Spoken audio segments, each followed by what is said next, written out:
Welcome to California Now, a podcast produced by Visit California. I'm Soterios Johnson. Today, we hit the road. It's a special turbocharged edition of the podcast. We have a full tank of gas, chrome wheels, and ahead of us, an open road. Getting in a car and driving is such a wonderful way to not only experience the landscape of a place, but to give yourself the freedom to stop and, do the unexpected. That's travel insider Nathan Lump. He's just one of the guests we'll revisit on this road trip edition of the podcast. Some say that unstructured time is the new luxury, and there's no better way to open yourself to new experiences than on the open roads of California. So in the next half hour, relax and let your imagination take you across the state with some of our favorite guests. Buckle up and take a ride with California Now.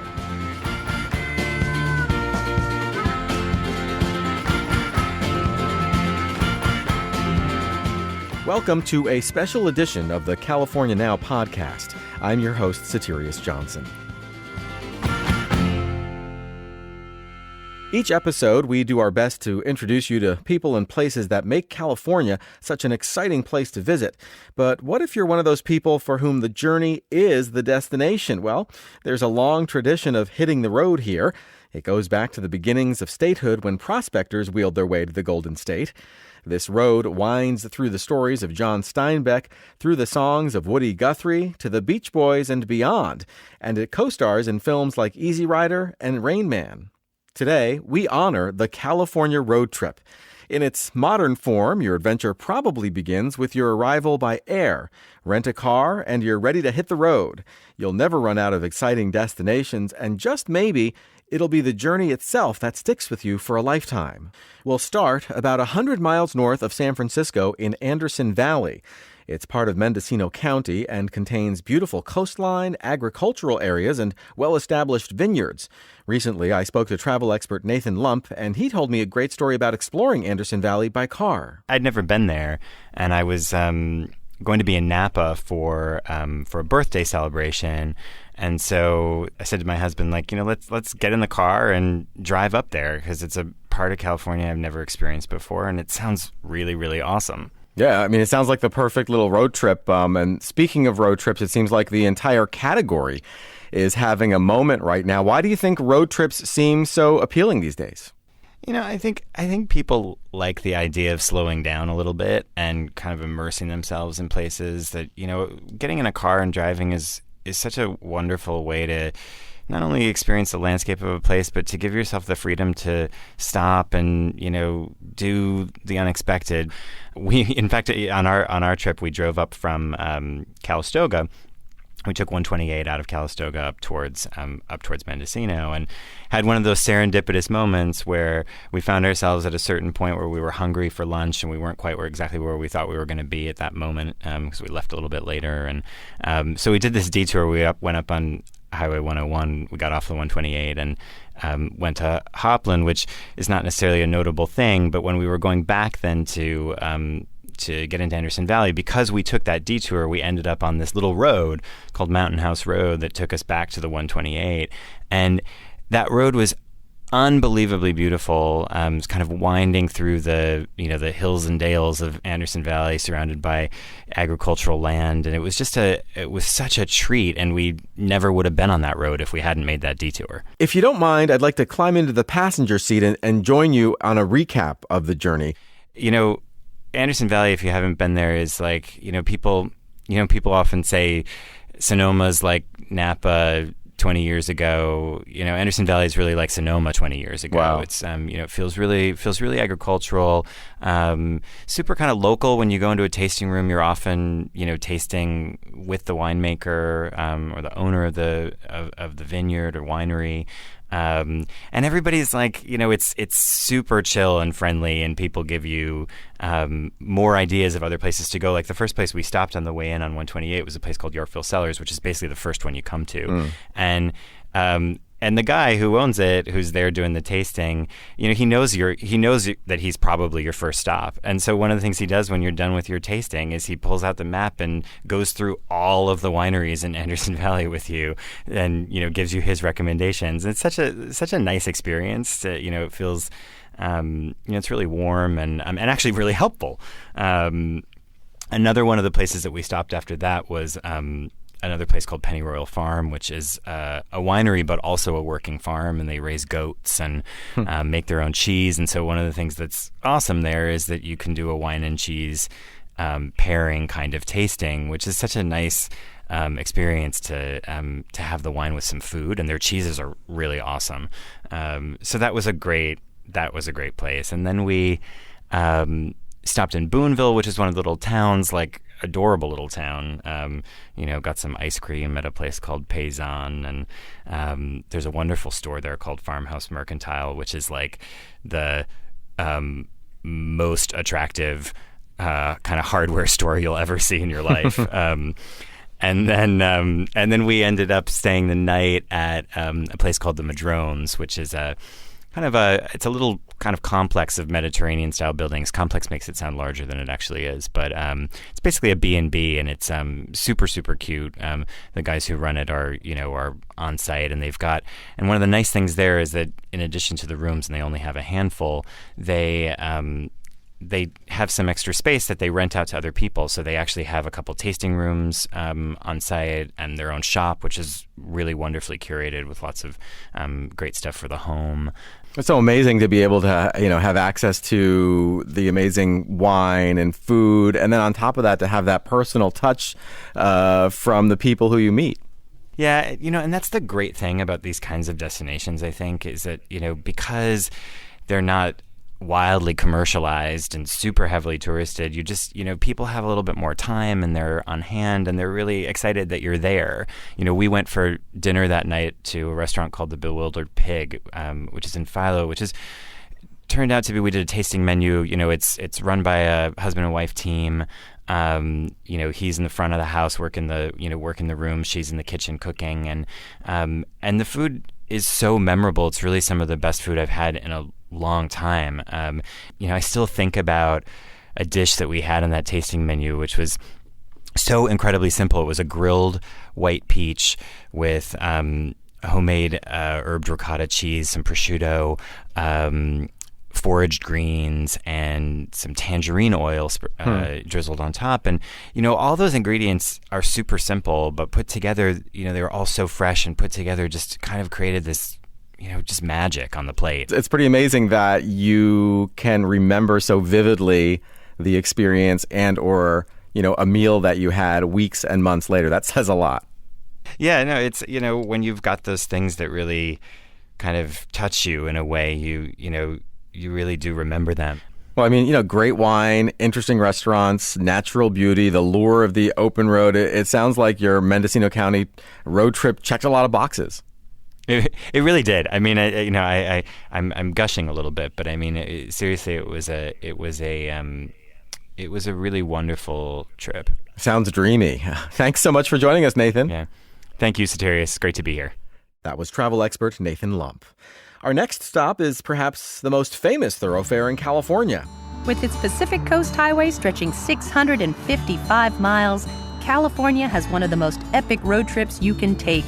And I'll be traveling through a small but monumental part of it, starting just a few hours south of San Francisco and making my way to the incredible Big Sur. That's Samantha Brown, the host of Travel Channel shows like Passport to Europe and Girl Meets Hawaii. When I spoke with her, she had just finished work on her latest series, Samantha Brown's Places to Love, which begins with a trip driving south from San Francisco, visiting Big Sur and Monterey. I think that, Big Sur is one of those places that, is it an actual place? Is it a region? Is it a town? Is it a state of mind? No one really knows who doesn't live right in Big Sur, but we know what it represents, which is the magnitude of California. It's exclamation point. And I've always loved it. I've gone there a few times, and it's, to me, just amazing that on one side of the street of the Pacific Coast Highway, you have the Pacific Ocean and these huge crashing waves, and then you'll come upon a redwood forest, and you'll be so deep within trees that are ancient and larger and bigger in diameter than most homes. And it's truly one of the most remarkable places in the world. And so many travelers think that these huge moments exist outside our country, or maybe they're untouchable, and yet they're extremely accessible. So if I were planning a quick trip to Big Sur and Monterey, what would my itinerary be, ideally in your mind? What would I have to do to really get the most out of it? I think one of my favorite spots was this tiny little town called Moss Landing, which I believe is above Monterey. And it had a great restaurant called Hot Enchilada. And the woman who owns it, Kim Solano, opened it maybe 10 years ago. But her father is quite famous in the area, Ray Solano, and he owns the whole enchilada, which opened up in 1979. It's this wonderful father-daughter team. And the food is fantastic. It's Latin American. It's everything from Cuban to Puerto Rican to Mexican. But it's filled with art. And the art is just vibrant in the restaurant. And she also has this beautiful outdoor seating area that's filled with beautiful succulents and plants. And you can hear the ocean in the background. And she talks about just how important it was for her to open up a business that brought all those elements of Monterey Bay together. I think you have to go to the aquarium. You have to. It's wonderful. I've been to Monterey 3 times. I've been to the aquarium 3 times because there's something new to focus on and to really enjoy. What about wine? So there are a lot of wineries in this area, in Monterey Bay and along towards Big Sur. Can I give you like a specific place too? Sure. Okay. Go to the Nicholson Winery because it's family owned and it's only, I want to say 3 to 4 acres. That's it.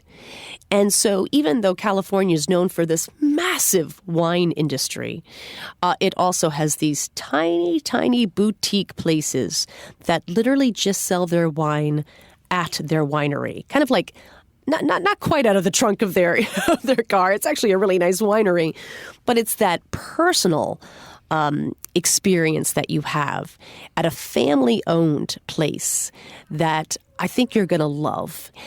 And then head down the coast. And I always say just stop. Just stop. Just pull over.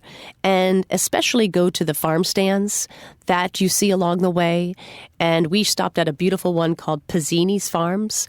And this has been a farm since 1929. They've been growing artichokes, and it's all from one root that the great-great-great-great-grandfather brought over from Sicily. Wow. We stopped at, and I say we because I'm with a camera crew, but we stopped off at the state park Garrapata. And it's one of the few places that you can really get on the beach once Big Sur starts to happen, because after a while there are, 500-foot sea cliffs. And so that feeling of walking on the beach and feeling literally the power of the Pacific Ocean, because these waves crash very close to shore.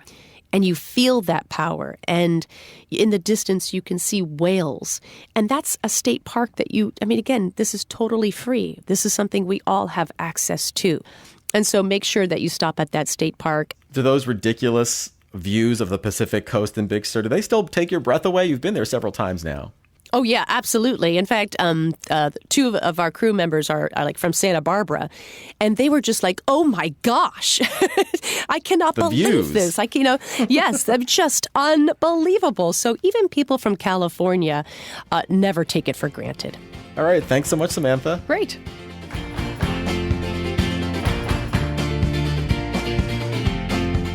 Coming up, what's on your bucket list? Whatever you're looking for, you have a good chance of finding it here in California.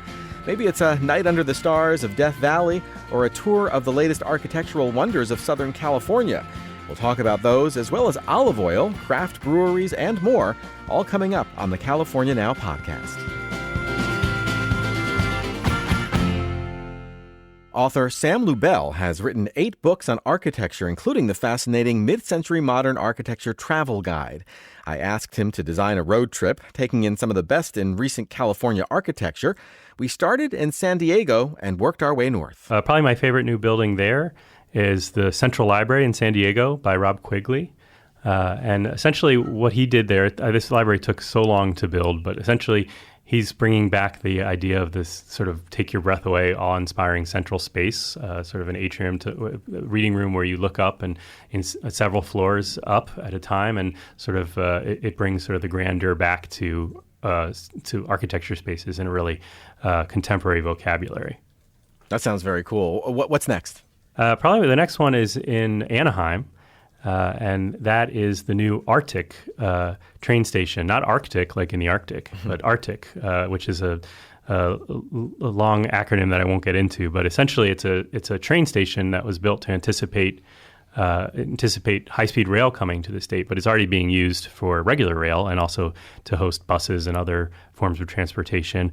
And it's also bringing back the idea of the cavernous space, which you can see I love, and the sort of drama to architecture.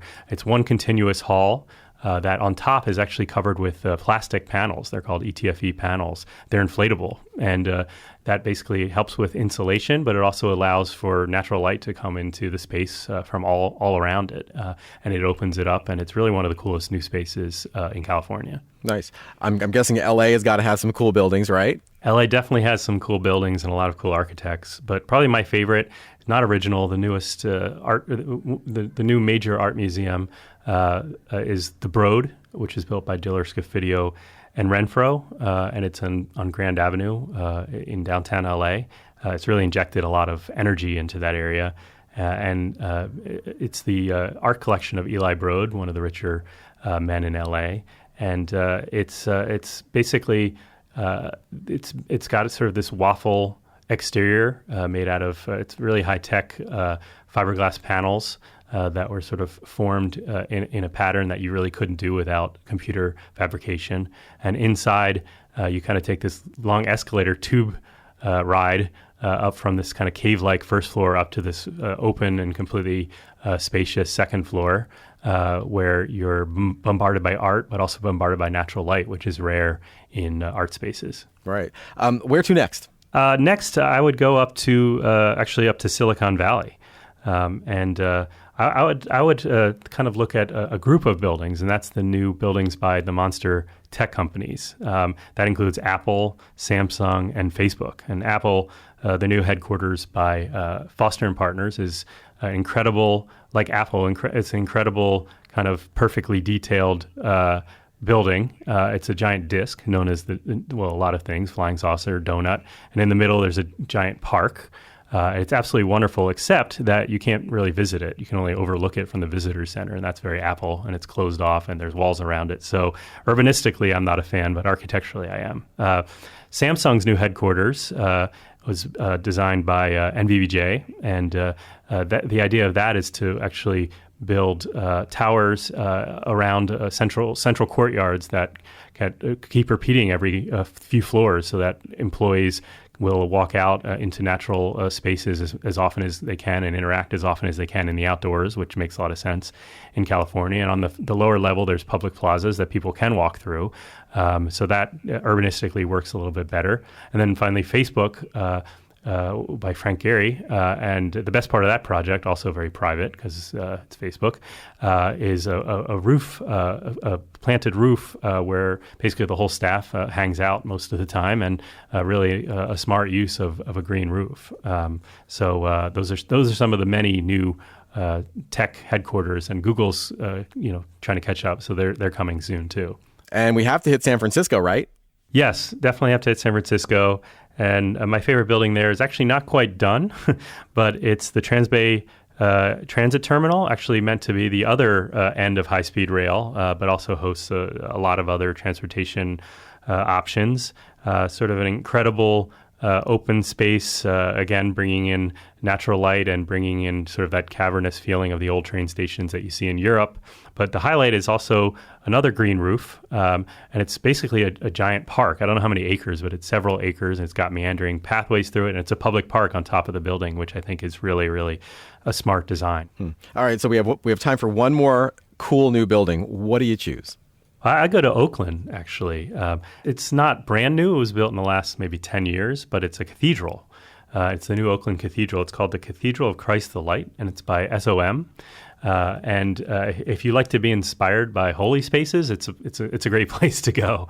It's really it's a modern interpretation of a cathedral with sort of a fabricated screen in the back that really dappled light comes through, incredibly huge glue lamp beams that are sort of curved, and really just a breathtaking, inspiring space, which in architecture is the best thing I can ask for. That was fun. We just traveled over 500 miles in 5 minutes with author Sam Lubell. We'll have the links to his work, including the Mid-Century Modern Architecture Travel Guide at visitcalifornia.com/podcast. That's where you'll find info on all the people and places you learn about here. For our next stop, we'd better fill up the tank and have plenty of bottled water on hand. We're heading to Death Valley National Park with author Matt Jaffe.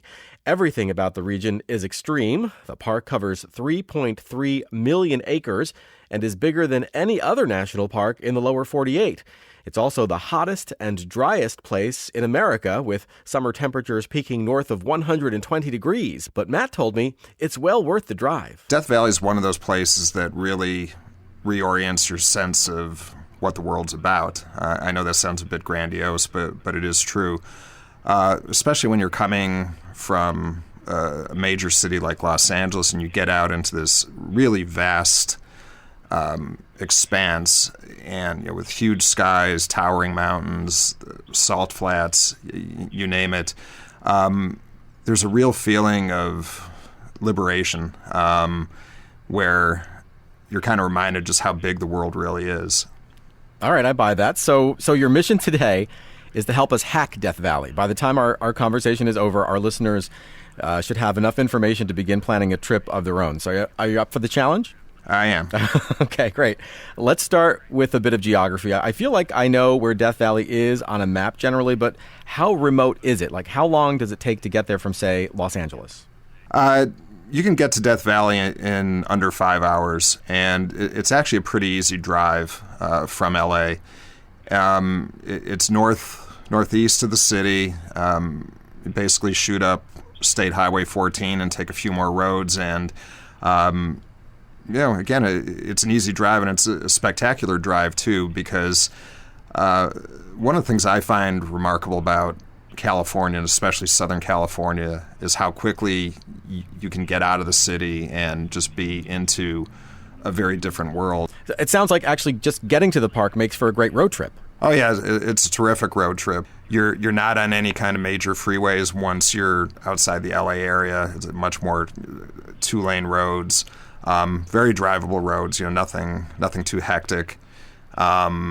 And again, just beautiful scenery, Joshua trees in some places, some spectacular views along the way. All right, so help us build an itinerary. We drive to Death Valley. Mm-hmm. We show up on a relatively cool, say, winter day. What should we do first? The classic thing to do in Death Valley is to wake up before dawn and to go over to Zabriskie Point, which is really just a couple miles from the main area where you would stay there. Zabriskie Point is famous for as the sun comes up, it begins to light up the Badland formations right below the point, particularly this one kind of triangular outcropping called Manly Beacon. And it's just remarkable to watch the change in color as the sun comes up higher. And then the other thing that's happening is that the Panamint Mountains on the other side of the valley begin lighting up. And whereas the foreground is going to be all kind of golds and yellows, the Panamint Mountains are going to take on kind of a pinkish purple cast. And that really is kind of the definitive morning experience in Death Valley. And there are going to be a lot of people out there, but even though it's not necessarily an experience of solitude, you're going to be blown away. Yeah, it's not something you see every day, right? No, definitely not. And it's a great photographic challenge too to just get that great moment. And then right by there's a very easy dirt road that explores another area of Badlands in 20 Mule Team Canyon. And it only goes on for about 3 miles, but it's kind of nice to get out in the middle of some of these formations as opposed to just see them from a distance. And that you can do in maybe 10 or 15 minutes. So before you've even had breakfast, you've had 2 really great experiences. Being that it's a remote place, are there hotels in Death Valley? I mean, where do you eat? Where do you sleep? There are a limited number, but there are a couple very special places you can stay. One of which is the Inn at Death Valley, which goes back to 1927. It's a luxury hotel, which you don't expect in Death Valley. I think most people just assume you're going to be camping or right. Staying in a very basic motel. But the Inn at Death Valley was recently redone. It had a multi-million-dollar renovation, which was probably the biggest change there in a number of decades. And it's kind of this Mediterranean mission-style inn. It's literally an oasis because it's fed by water from a natural spring. That's what they use for their water supplies. There's a pool that is a steady somewhere between 82, 85 degrees because, it's fed directly from the spring. Right, just naturally that warm. Yeah. And the inn has an outstanding restaurant that really tries to emphasize desert-type ingredients, dates and pomegranates and things like that. And there's a spa there, so you're doing anything but roughing it. I'm guessing we have time for, say, one more stop before we head back to L.A. and civilization. So what's the last best thing to see before we leave? Oh, it's hard to make a choice, but one of my favorite places in the park, and this is a little bit of a drive going north, more into the northern reaches of the park. There's a spot called Ubehebe Crater, and that's the crater of a volcano that erupted about 2,100 years ago, and it's pretty huge. It was originally about 800 feet deep, but it's been filled in partway with debris over the years, so now it's about 600 feet deep.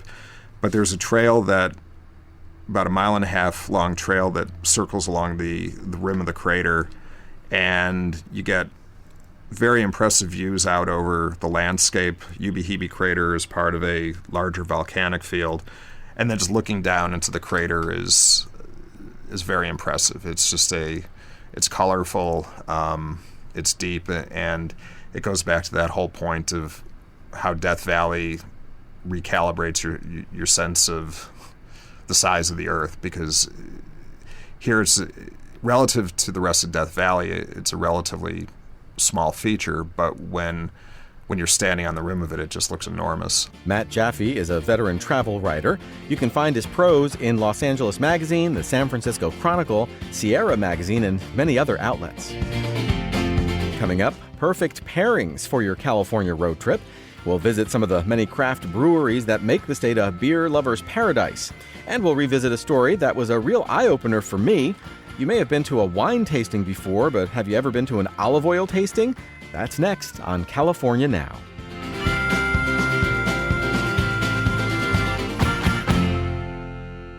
You probably know that California is far and away the leading producer of wine in the United States, and the wine tasting road trip has become an institution here. But did you know that 99% of U.S. olive oil is produced in California? I recently spoke to a true pioneer of the industry. Thom Curry is co-owner of the Temecula Olive Oil Co. He gave up a 20-year career in the wine industry to work in the Grove. Well, I like to look at it as I left the wine industry for the glamour of the olive oil industry. So it's the new up-and-coming thing. Well, it sounds fascinating. Tell us about that. What's your origin story? I mean, how did Temecula Olive Oil Company get started? Well, both my wife and I were in the wine industry for a long time. She still is in the wine industry. And we just saw the opportunities with olive oil, just like the wine industry was back in the 60s and 70s. People were starting to discover not only new and different flavors in olive oil, but knew that California really had the ability with our just incredible climate and great population to produce some of the best olive oil in the world, just like we were producing some of the best wine in the world. and we wanted to jump on that bandwagon. And we took the leap and did it. It was quite a journey. Let's look across the entire state for a second. Where else would you send us for a great olive oil tasting experience? You can, craft it as a road trip if you like. Well, if we're traveling up from Southern California, I would say the first stop is going to be in Paso Robles, and Willow Creek is always a nice olive oil producer, making fine olive oils, just classic California, clean, always well made. You can continue to travel up the coast and go a little inland.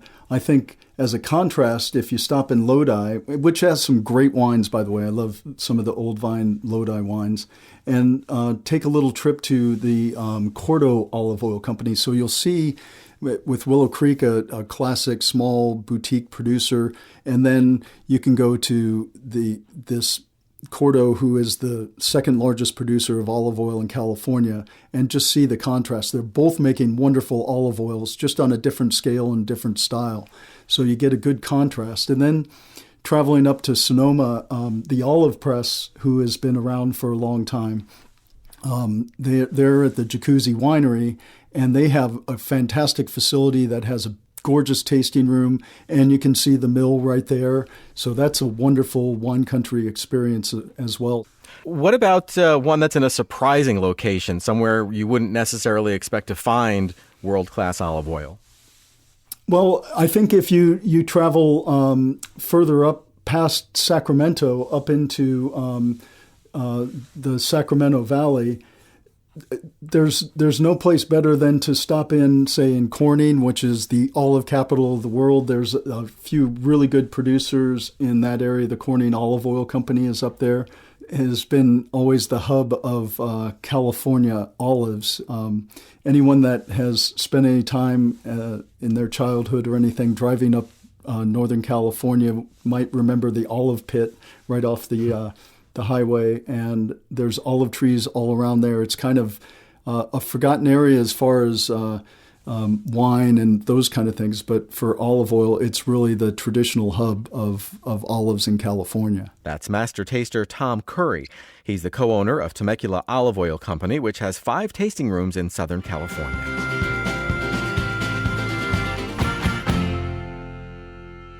We could go on, and we're going to in future podcasts.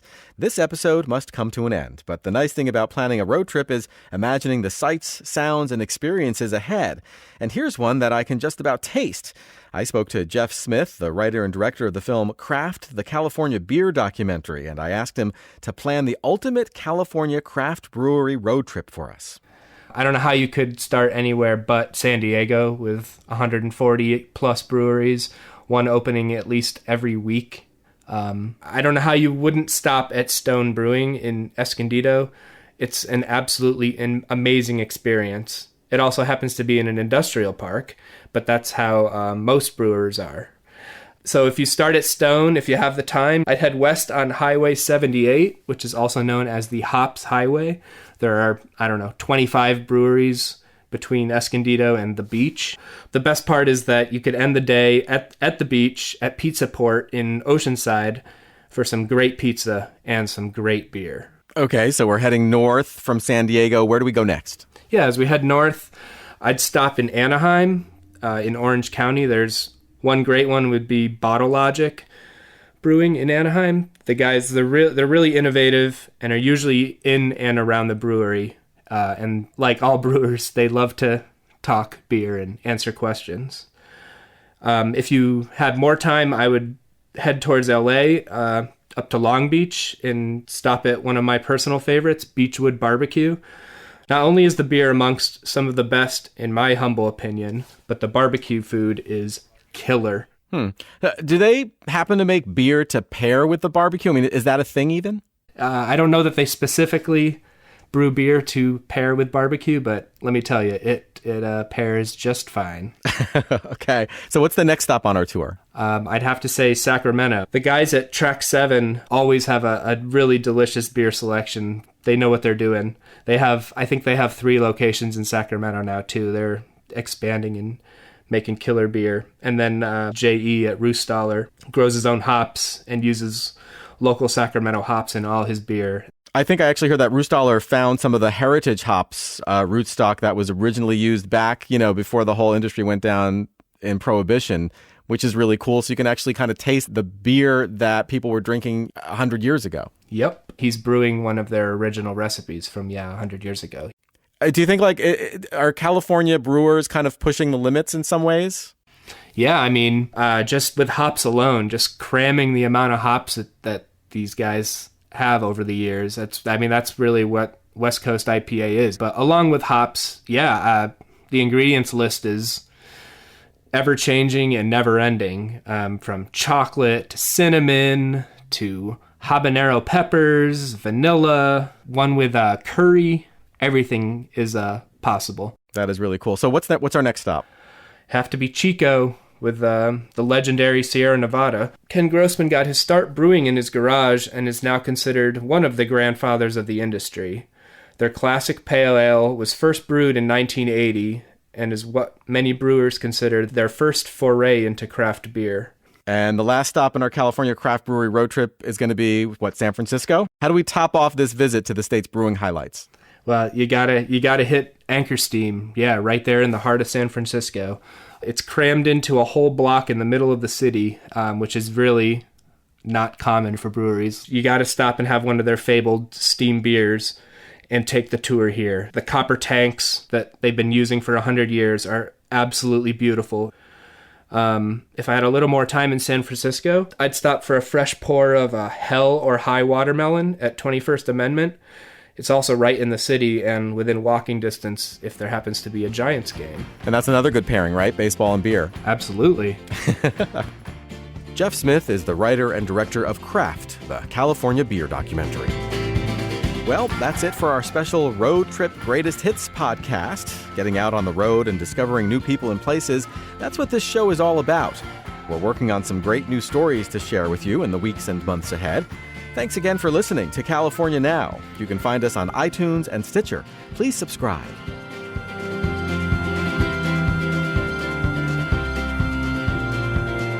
If you were inspired by this episode and want even more information about motoring around the Golden State, you're in luck. You can find all sorts of great road trip information online. A detailed guide to Highway 1, recommended stops as you explore California's national parks, and much more. Go to visitcalifornia.com/road-trips.